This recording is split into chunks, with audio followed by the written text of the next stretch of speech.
Hello students, good afternoon. अपना जो 12th class का आपके चैप्टर चल रहा था मानव में अध्यावरणीय तंत्र, मानव में भ्रूणीय परिवर्धन, अध्याय 33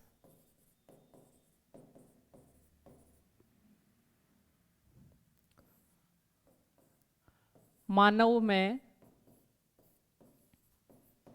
भ्रूणीय परिवर्धन।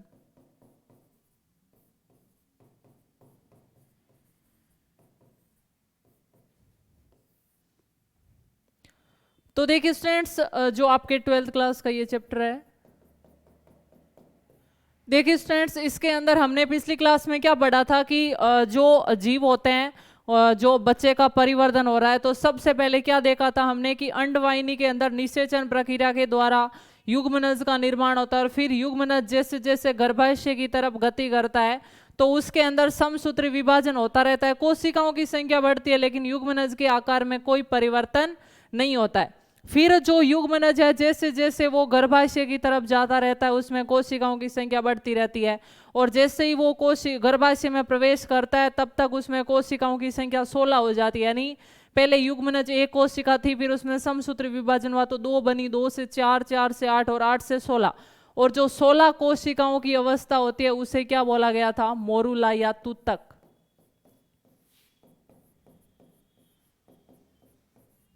मोरूला या तूतक, ठीक है। अब ये मोरूला अवस्था के ऊपर जो अंडाशय की लेयर थी कौन सी?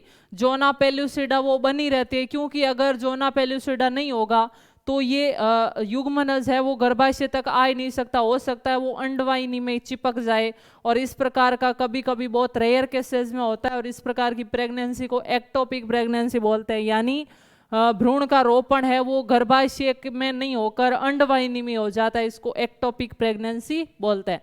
तो जो मैंने आपको बताया जोना पेल्यूसिडा इस तरह है वो मोरूला अवस्था बनने तक बनी रहती है। इसका मकसद क्या है? क्योंकि उसको पता है कि मोरूला अवस्था गर्भाशय में ही बनेगी, क्योंकि कोशिका जैसे जैसे गति करती है, युग्मनज जैसे जैसे गति करता है तो उसमें फिक्स होता है कि इस स्थान पर जाते इतनी कोशिकाएं बन जाएगी, इस स्थान पर जाते इतनी कोशिकाएं बन जाएगी। तो जैसे ही वो गर्भाशय में प्रवेश करता है 16 कोशिका बन चुकी होती है और फिर जोना पेल्यूसिडा है वो हट सकती है।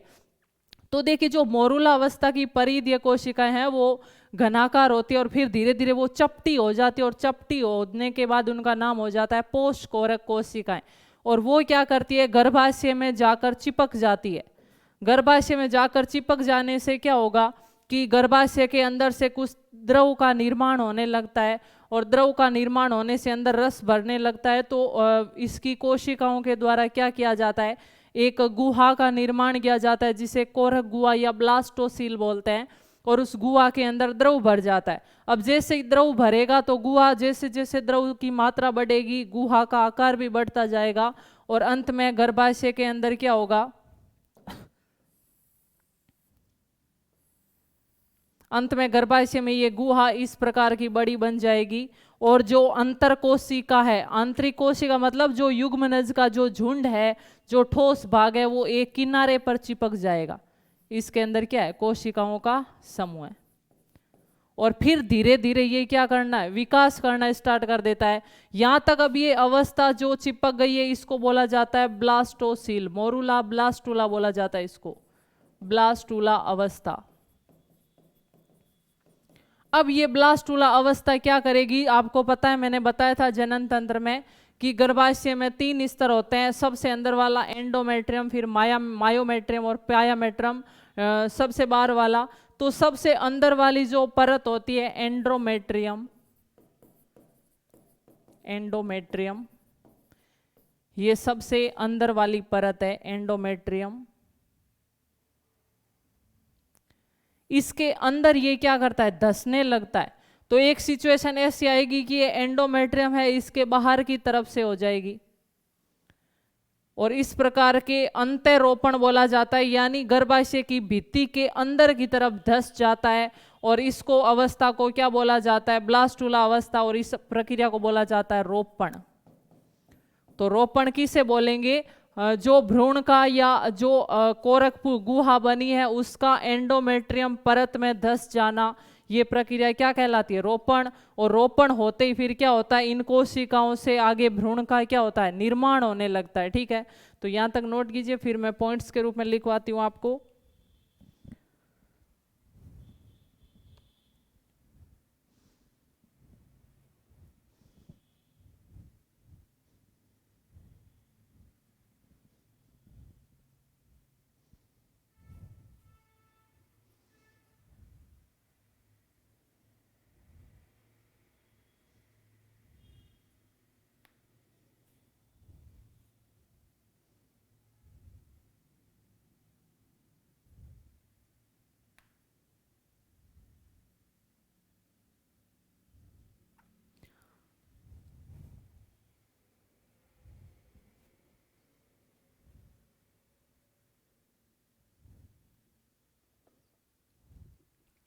तो नेक्स्ट हम पॉइंट लिखते हैं।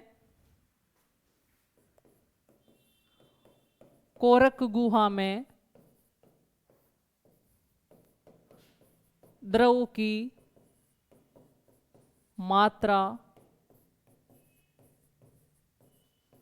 बढ़ने के साथ साथ कोरक गुहा का आकार बढ़ने लगता है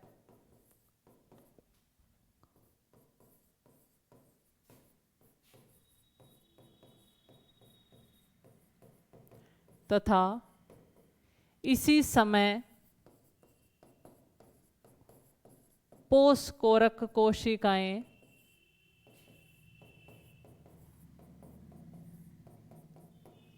चपटी हो जाती है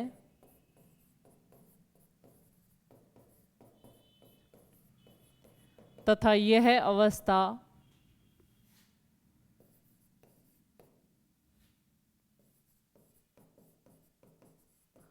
कोरक पुटी कहलाती है, ब्लास्टोसील।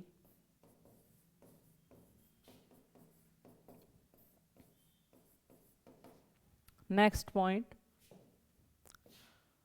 पोषकोरक कोशिकाओं की सहायता से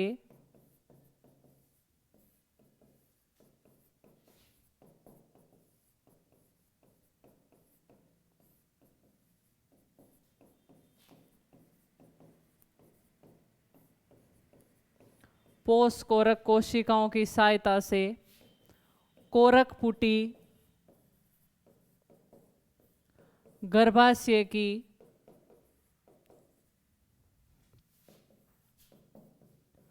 आंतरिक परत कौन सी होती है? एंडोमेट्रियम।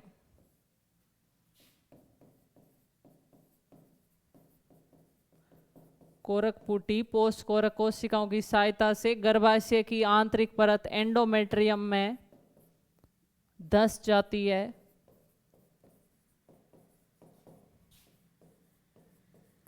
तथा यह प्रक्रिया रोपण कहलाती है, इम्प्लांटेशन। यानी भ्रूण का गर्भाशय में पूर्ण रूप से क्या हो गया? रोपण हो गया, रोपित हो गया। यह प्रक्रिया रोपण कहलाती है। अब आपको घुमा के क्वेश्चन कैसे पूछा जा सकता है कि गर्भाशय में भ्रूण का रोपण किस अवस्था में होता है? कोरक पुटी की अवस्था में, यानी ब्लास्टोसील अवस्था में। आप ये मत आंसर देना कि गर्भाशय में भ्रूण का रोपण मोरूला अवस्था में होता है, मोरूला में नहीं होता है, ब्लास्टूला अवस्था में होता है। ये ब्लास्टोसील है, ये उसके अंदर प्रवेश करेगी एंडोमेट्रियम में, तभी रोपण होगा। सिर्फ गर्भाशय में और मोरूला में क्या हुआ? वो सिर्फ गर्भाशय की परत के पास आकर चिपका था, लेकिन परत के अंदर धंस जाना क्या कहलाता है? रोपण। और वो रोपण किस अवस्था में हुआ? कोरक पुटी अवस्था में या ब्लास्टूला अवस्था में हुआ, जबकि मोरूला अवस्था में तो सिर्फ वो गर्भाशय में प्रवेश करके उसकी सतह के पास चिपका था। ठीक है, तो ये पॉइंट ध्यान रखना कि रोपण अवस्था है वो ब्लास्टोसील अवस्था में होती है या ब्लास्टूला अवस्था में होती है। नोट कर लीजिए।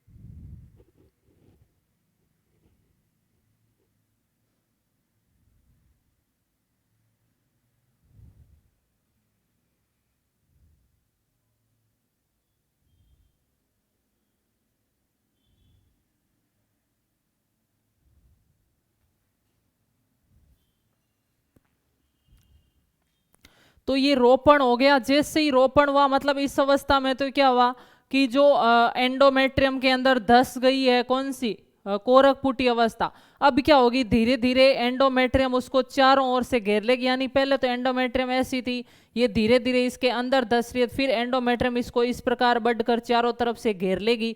तो ये अंदर स्थापित हुई है कि नहीं हुई, इसको बोल देंगे आरोपण। देखो रोपण और आरोपण में क्या अंतर है, रोपण में तो सिर्फ ये अंदर की तरफ प्रवेश कर रही थी, ये एंडोमेट्रियम है और ये इस प्रकार अंदर की तरफ प्रवेश कर रही थी। रोपण में तो कौन, कोरकपुटी। कोरकपुटी किससे बोला गया, जो कोशिकाओं का झुंड है, जो भ्रूण बनेगा वो इसके अंदर प्रवेश कर रही है, तो तब तो हमने बोल दिया रोपण। और यदि ये इसके अंदर प्रवेश कर गई और फिर एंडोमेट्रियम ने इसको चारों तरफ से घेर लिया तो इसको क्या बोला जाएगा, आरोपण। ठीक है, तो देखिए नेक्स्ट नोट करते हैं।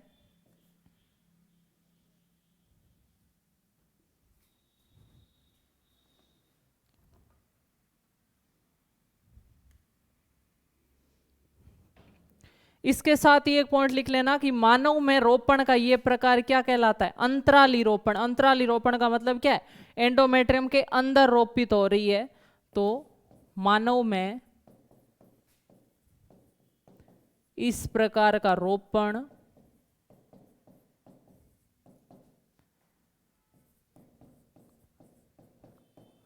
अंतराली रोपण कहलाता है।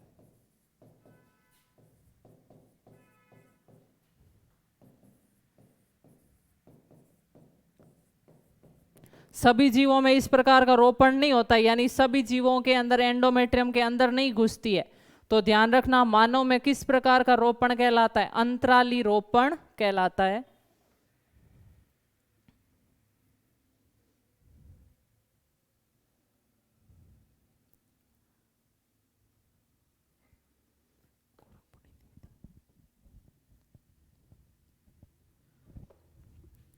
नेक्स्ट पॉइंट हम आरोपण वाला नोट करते हैं। कोरकपुटी धीरे धीरे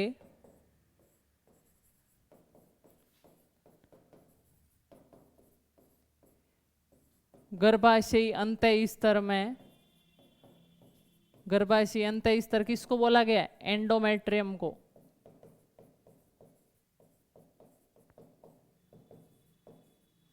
कोरकपुटी धीरे धीरे गर्भाशयी अंतः स्तर में अंतः स्थापित होती है, अंतः स्थापित होती जाती है तथा एंडोमेट्रियम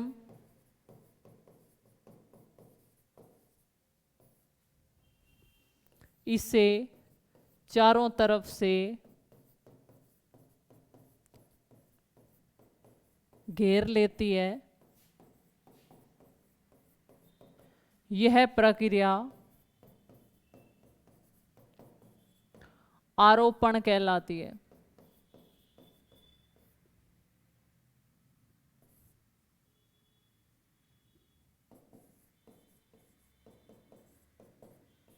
यह प्रक्रिया आरोपण कहलाती है। ठीक है, अब क्या होगा, जैसे ये गर्भाशय है, इसके अंदर जैसे ये अंतररोपित हो गई है कोरकपुटी, और एंडोमेट्रियम ने क्या कर लिया, इसको घेर लिया है चारों तरफ से। अब इसके अंदर जो कोशिकाओं का समूह था, यहां पर जो चिपका हुआ था, वो क्या करेगा, इस प्रकार फैलेगा और बाहरी स्तर और आंतरिक स्तर बनाएगा, बाह्य स्तर और आंतरिक स्तर बनाएगा, और एक बीच का स्तर और बन जाएगा।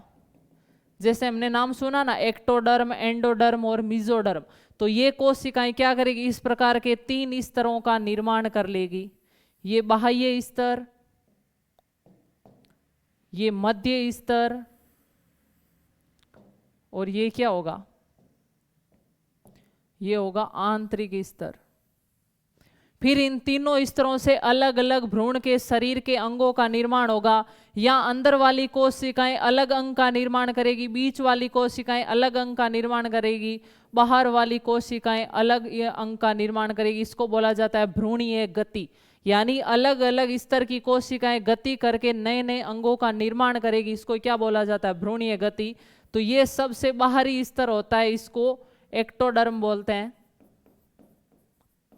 ये मध्य वाला स्तर होता है, इसको बोलते हैं मीजोडर्म।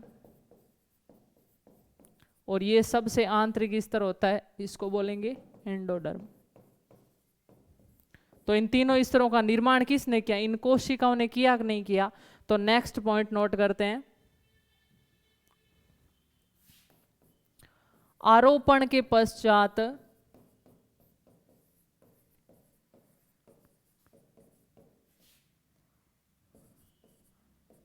आंतरिक कोशिका समूह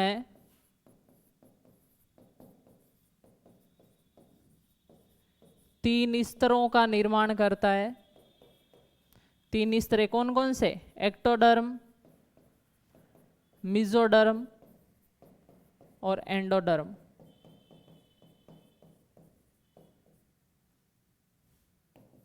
का निर्माण करता है। इन तीनों स्तरों की कोशिकाएं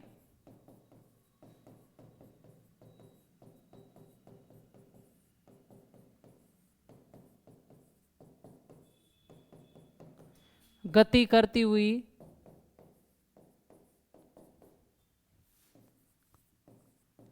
भ्रूण के अंगों का निर्माण करती है, भ्रूण के अंगों का निर्माण करती है। जैसे देखिए स्टूडेंट्स, आपने कभी पढ़ा होगा, लिखा होता है कि त्वचा की उत्पत्ति एक्टोडर्म से होती है। इसका मतलब क्या है, हमारे शरीर का जो बाहरी आवरण है त्वचा, वो भ्रूण के किस स्तर से बनता है, एक्टोडर्म से बनता है। फिर आपने सुना होगा कि रक्त की उत्पत्ति मीजोडर्मल है, यानी हमारे शरीर में रक्त की उत्पत्ति भ्रूणावस्था में किस स्तर से हुई, मीजोडर्म से। जो आंतरिक अंग है जैसे आहार नाल, हृदय, यकृत, इनकी उत्पत्ति किससे होती है, एंडोडर्म से होती है।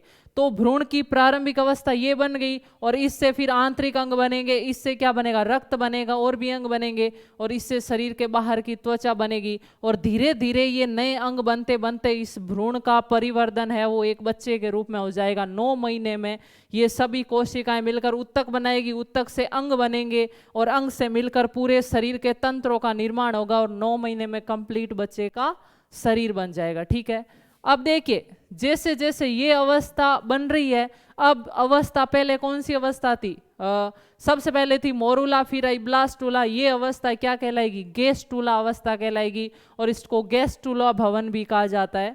तो इसमें ये पॉइंट बहुत इंपॉर्टेंट है, ध्यान रखना। यह अवस्था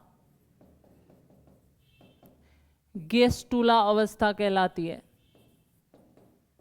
कौन सी अवस्था, जब तीनों स्तरों का निर्माण हो गया, यह अवस्था गेस्टूला अवस्था कहलाती है। ठीक है, नोट कर लीजिए पॉइंट्स।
तो देखिए स्टूडेंट्स, इस प्रकार ये परिवर्तन होना स्टार्ट हो जाता है। अब हम पढ़ेंगे कि जो भ्रूण का माता के गर्भाशय में परिवर्तन होता है, तो वो पहले दिन से लेकर 9 महीने तक किस समय कौन सा भाग बनता है, किस प्रकार की क्रिया होती है, तो वो हम देखेंगे भ्रूणीय परिवर्तन।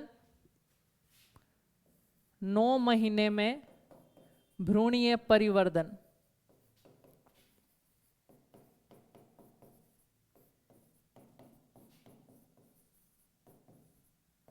और सबसे पहले हम देखते हैं कि पहले सप्ताह में कितना परिवर्तन होगा। पहले सप्ताह में परिवर्तन,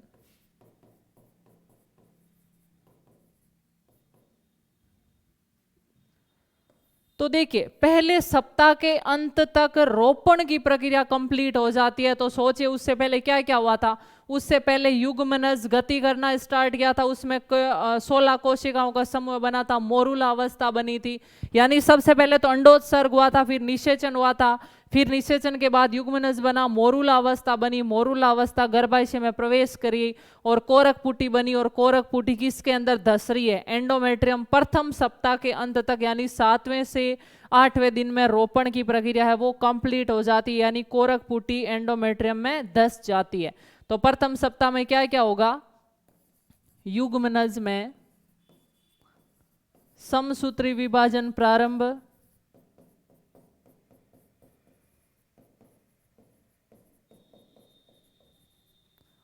मोरूला अवस्था का बनना,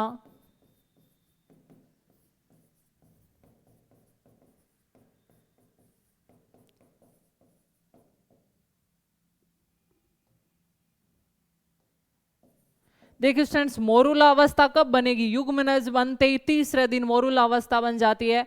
यानी पहले एक कोशिका थी और फिर उससे तीसरे दिन तक कितनी कोशिका बन जाती है, 16 कोशिकाएं, यानी 3 दिन में मोरूला अवस्था बन जाती है। नेक्स्ट, कोरक पुटी का बनना। और कोरक पुटी के पहले क्या बनती है, पोस्ट कोरक कोशिकाएं बनती है। कोरक पुटी का बनना, कोरक पुटी का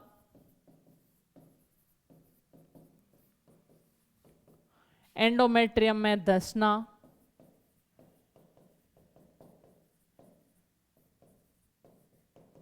और कोरक पुटी का एंडोमेट्रियम में धंसना क्या कहलाता है, रोपण। यानी प्रथम सप्ताह के अंत तक क्या प्रक्रिया हो जाती है, रोपण का कार्य पूरा हो जाता है। ठीक है, ये पॉइंट ध्यान रखना। तो आप लास्ट वहाँ पॉइंट ध्यान रख लेना कि प्रथम सप्ताह के अंत तक रोपण की प्रक्रिया, इम्प्लांटेशन है वो कंप्लीट हो जाता है। तो रोपण से पहले क्या क्या हुआ था ये सब हमें याद है तो हम लिख सकते हैं, तो नोट कर लीजिए प्रथम सप्ताह में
तो फिर हम देखते हैं दूसरे सप्ताह से छठे सप्ताह तक है वो क्या परिवर्तन, सॉरी पहले हम देखेंगे दूसरे सप्ताह में क्या परिवर्तन होता है।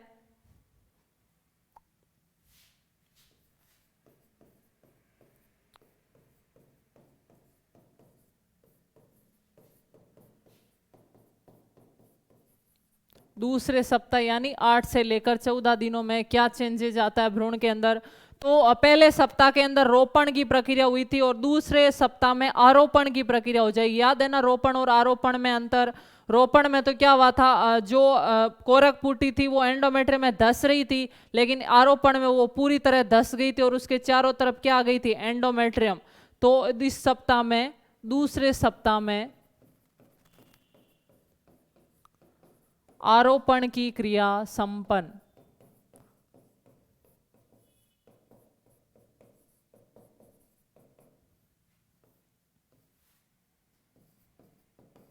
ठीक है। नेक्स्ट, भ्रूणीय झिल्लियों का बनना प्रारंभ हो जाता है। जो 3 झिल्लियां बनी थी ना, तीनों परत, एक्टोडर्म, एंडोडर्म और मेसोडर्म, भ्रूणीय झिल्लियां बनना, ये दोनों पॉइंट ध्यान करना, नोट कर लीजिए।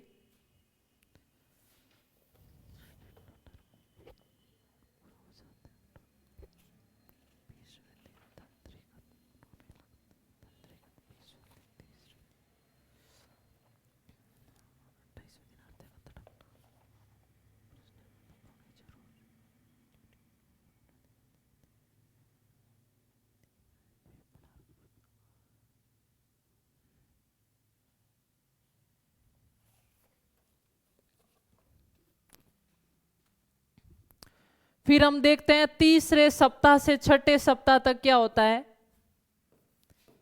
तीसरे से छठे सप्ताह तक परिवर्धन।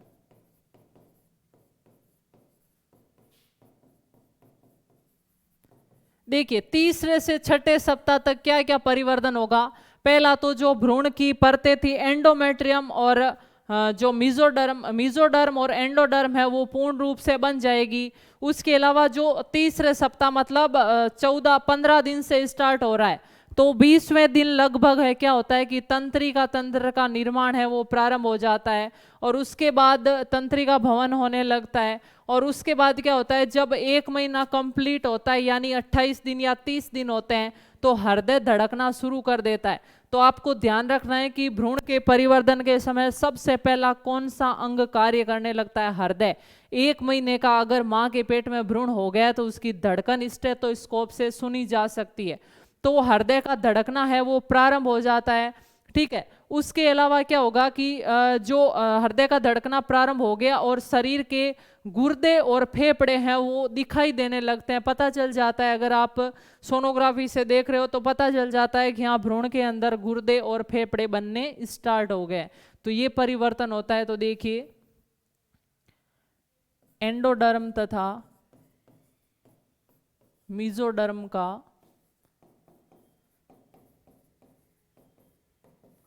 निर्माण पूर्ण। देखिए स्टूडेंट्स, जो एक्टोडर्म है वो सबसे बाहर की परत बनाती है, तो ये थोड़ा लास्ट में कंप्लीट होगा। एंडोडर्म तथा मेसोडर्म का निर्माण पूर्ण। नेक्स्ट, 20वें दिन तंत्रिका भवन यानी तंत्रिका तंत्र का निर्माण होने लगता है। फिर 1 महीने में या 28 दिनों में 28 दिन यहां से नहीं, स्टार्टिंग से जब भ्रूण 28 दिन का 1 महीने का हो जाता है तो हृदय का धड़कना प्रारंभ हो जाता है।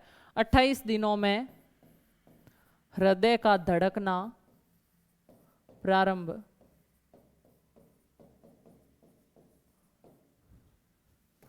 गुर्दे तथा गुर्दे यानी वृक्क या किडनी, गुर्दे तथा फेफड़े दिखाई देने लगते हैं।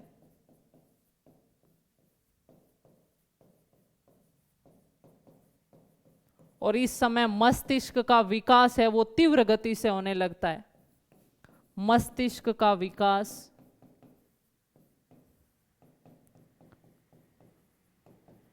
तीव्र गति से। ठीक है, नोट कर लीजिए पॉइंट्स।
फिर अगला चरण हम देखते हैं, छठे से 8वें सप्ताह तक क्या परिवर्तन होता है। छठे से 8वें सप्ताह तक परिवर्तन। इस सप्ताह तक लगभग भ्रूण का 90% परिवर्तन हो जाता है इस प्रोसेस तक, ठीक है। तो सबसे पहले छठे सप्ताह तक क्या होता है, यकृत में आरबीसी का निर्माण प्रारंभ। देखिए स्टूडेंट्स, ध्यान रखना आप कि भ्रूणीय अवस्था में हमारे शरीर में आरबीसी का निर्माण कहाँ होता है, यकृत में होता है। लेकिन जैसे ही जन्म के बाद हमारे शरीर में आरबीसी का निर्माण अस्थि मज्जा में होता है। अस्थि किसको बोलते हैं, हड्डियों को बोलते हैं। तो हड्डियों के बीच का जो खोखला भाग है उसमें एक द्रव पदार्थ भरा रहता है जिसे अस्थि मज्जा या बोन मेरो बोलते हैं। तो अभी हमारे शरीर में आरबीसी का निर्माण अस्थि मज्जा में हो रहा है, लेकिन भ्रूणीय अवस्था में ये जो बच्चा माँ के पेट में होता है उस समय उसमें आरबीसी का निर्माण किस में होता है, यकृत में। और किस सप्ताह में शुरू हो जाता है, छठे से 8वें सप्ताह के बीच में। 7वें सप्ताह में, जो 7वां सप्ताह चल रहा होगा, तब बच्चे के अंगुलियां और कोहनी दिखाई देने लगती है, यानी उस प्रकार की संरचनाएं बन जाती है भ्रूण के शरीर में। 7वें सप्ताह में अंगुलियां तथा कोहनी दिखाई देने लगती है।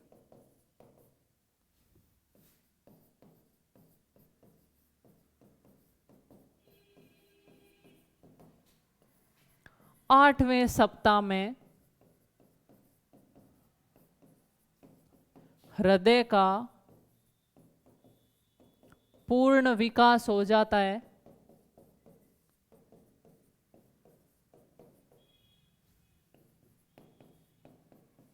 तथा हृदय की धड़कन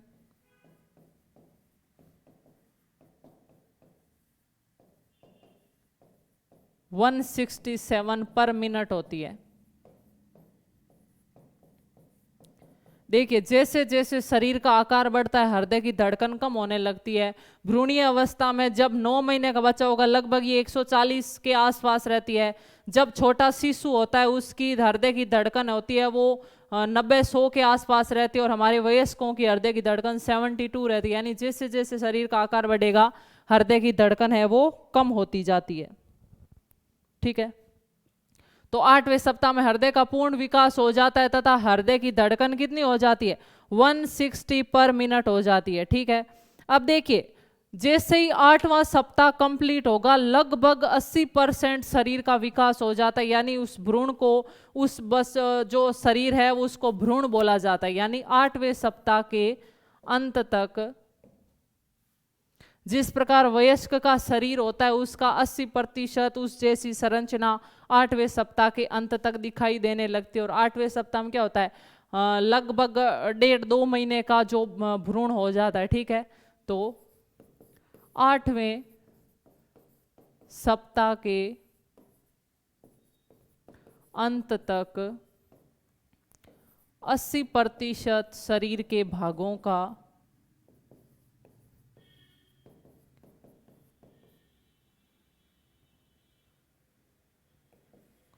निर्माण हो जाता है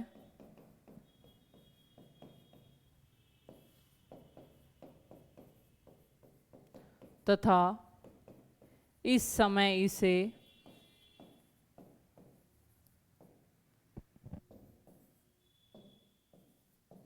इसे भ्रूण या फीटस कहते हैं,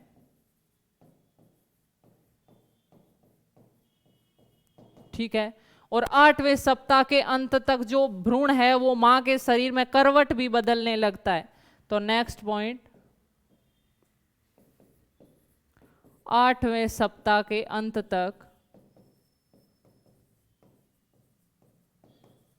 तक भ्रूण माता के शरीर में करवट भी बदलने लगता है,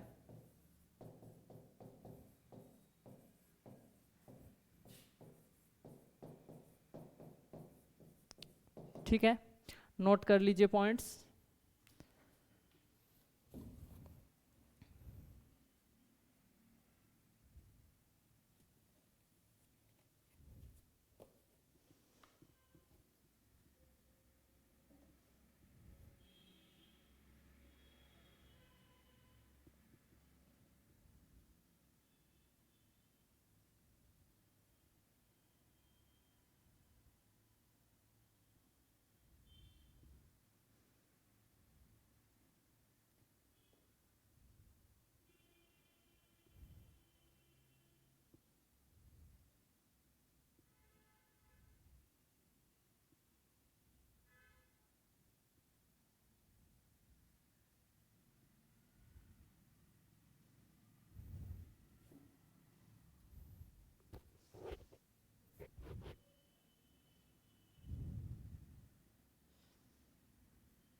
फिर अगला प्रोसेस हम देखते हैं 9वें से 12वें सप्ताह में क्या परिवर्तन होता है।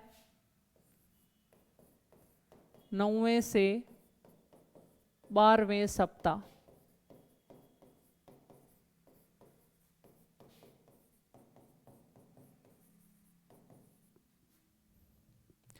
देखिए स्टूडेंट्स, जैसे ही बच्चा माँ के पेट में भ्रूण जो 9 महीने का होता है तो वो अंगूठा चूसने लगता है। ज्यादातर वो अपना दाहिना अंगूठा चूसता है। आप देखते हो अगर सोनोग्राफी में अगर देखा होगा तो बच्चा है वो अंगूठा चूसते हुए दिखाई देता है, और हाथ पैर इस प्रकार उसके पैर भी वो चलाता है, हाथ भी चलाता है, गति करता है। तो वो सब 9वें सप्ताह में होते हैं, यानी 9वें सप्ताह में दाहिना अंगूठा चूसने लगता है।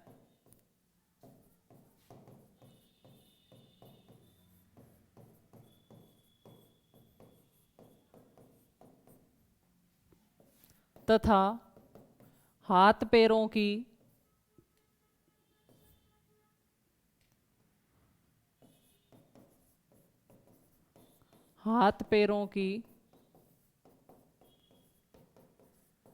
गति भी करने लगता है।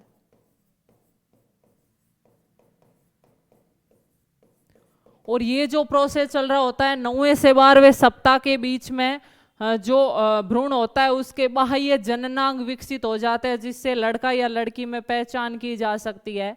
तो नेक्स्ट पॉइंट, इस अवस्था के दौरान बाह्य जननांगों का निर्माण हो जाता है,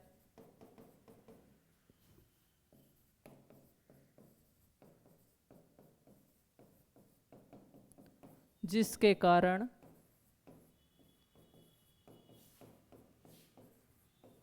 लड़का या लड़की की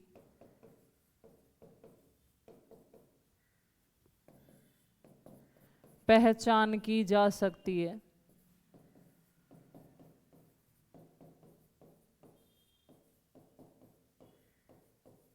ठीक है। 12वें सप्ताह के अंत तक नाक और होठ भी बन जाते हैं। 12वें सप्ताह तक नाक तथा होठ भी बन जाते हैं।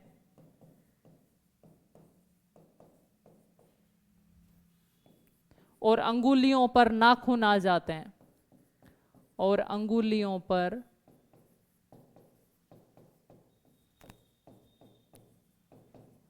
नाखून विकसित हो जाते हैं।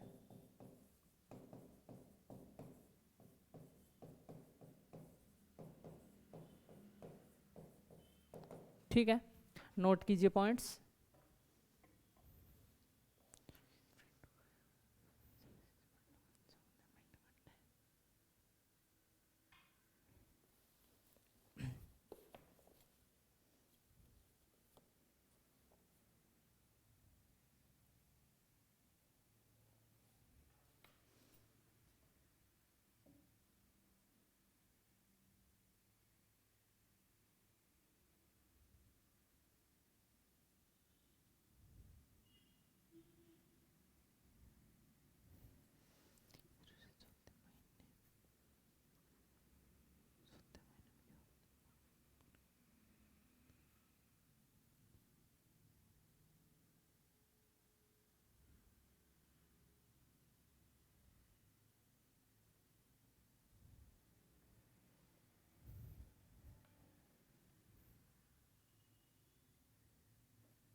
फिर आता है तीसरे से चौथे महीने तक का परिवर्तन।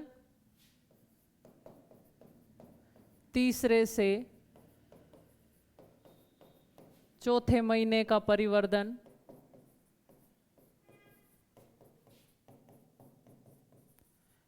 इसमें क्या होगा कि मुंह में स्वाद गलिकाएं बन जाएगी, और बच्चा मां के रक्त से ग्लूकोज लेगा और अपनी आंत्र के द्वारा उसका पाचन करेगा। और आपको पता है पाचन करने के बाद क्या बचता है, अपशिष्ट पदार्थ बचता है, तो भ्रूण के द्वारा अपशिष्ट पदार्थ को माँ के रक्त में डाल दिया जाएगा। और उसके अलावा जो तीसरे से चौथे महीने में माँ को भ्रूण द्वारा की गई गति का भी आभास होने लगता है कि हाँ वो हाथ पैर मार रहा है, इस प्रकार का आभास होने लगता है। तो इसमें क्या पॉइंट लिखना है, मुंह में स्वाद कलिका का विकास,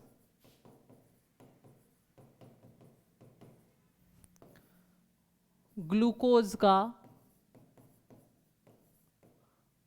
आंत्र द्वारा पाचन, माता को भ्रूण के गति का आभास होने लगता है।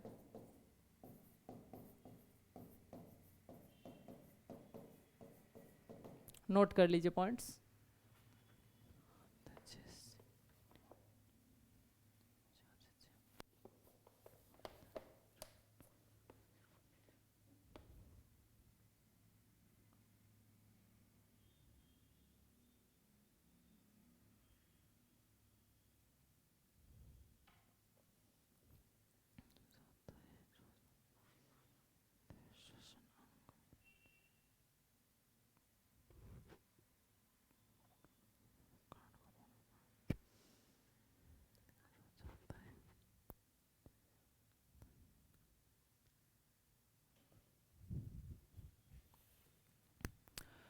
फिर अगला प्रोसेस आता है चौथे से छठे महीने के बीच में,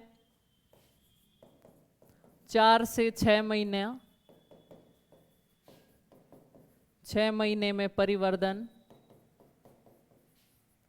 देखिए इस महीने में क्या होता है, चौथे महीने के आसपास बच्चे के सारे श्वसन अंग बन जाते हैं, फेफड़ों में श्वास लेने की क्षमता हो जाती है, कान पूर्ण रूप से विकसित हो जाते हैं और जो बच्चा है वो उच्च आवाज के प्रति प्रतिक्रिया भी करने लग सकता है। ठीक है, और छठे महीने में लगभग उसके सर पर बाल आ जाते हैं। ठीक है, तो नेक्स्ट पॉइंट है इसके,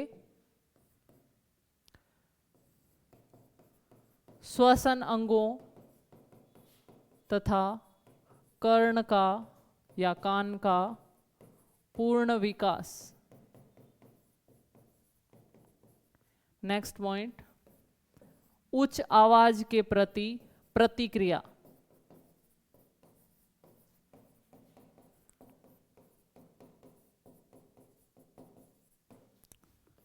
छठे महीने में सिर पर बाल उग जाते हैं।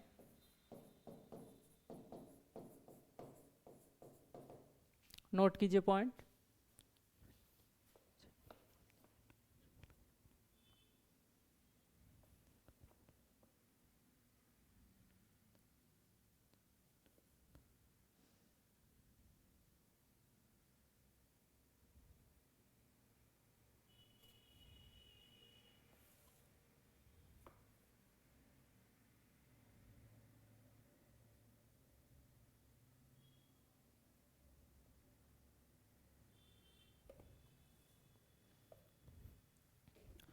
फिर लास्ट आता है 6 से 9वें महीने तक लास्ट परिवर्धन।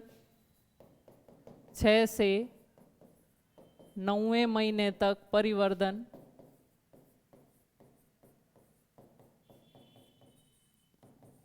देखिए ये सबसे अंतिम पड़ाव है, इसमें मस्तिष्क का विकास कंप्लीट हो जाता है पूर्ण। बालक बच्चा है जो अपनी पलकें झपकाने लगता है, अपने फेस एक्सप्रेशन करने लगता है, यानी कभी वो मुस्कुराता है, इस प्रकार के एक्सप्रेशन होते हैं। और उसके अलावा फिर अंत में 9वें महीने में उसका क्या हो जाता है, जन्म हो जाता है। तो इसमें देखिए पलकें झपकाता है,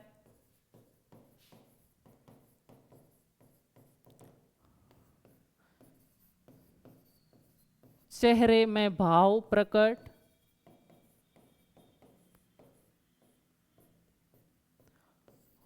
और 9वें महीने में परिवर्धन पूर्ण होते ही जन्म होना।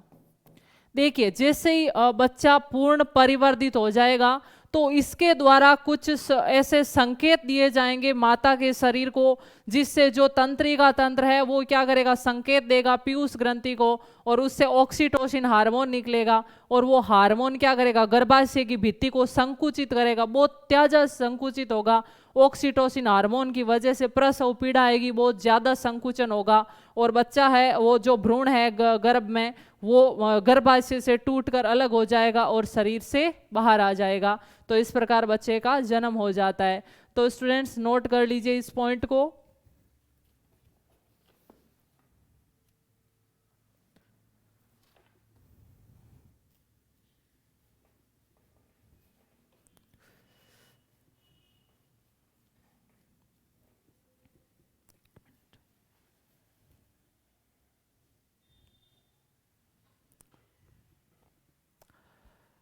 तो स्टूडेंट्स इसके साथ ही आपके जो मानव में भ्रूणीय परिवर्तन वाला चैप्टर है वो कंप्लीट होता है। इसके अंदर हमने पूरी भ्रूणीय अवस्थाओं को पढ़ लिया, और नेक्स्ट जो चैप्टर है आपके आर्तव चक्र वाला, मेंस्ट्रुअल साइकिल वाला, वो डिस्कस करेंगे। तो यहाँ तक ही थी अपनी क्लास, मिलते हैं नेक्स्ट क्लास में एक नए टॉपिक के साथ। Thank you so much.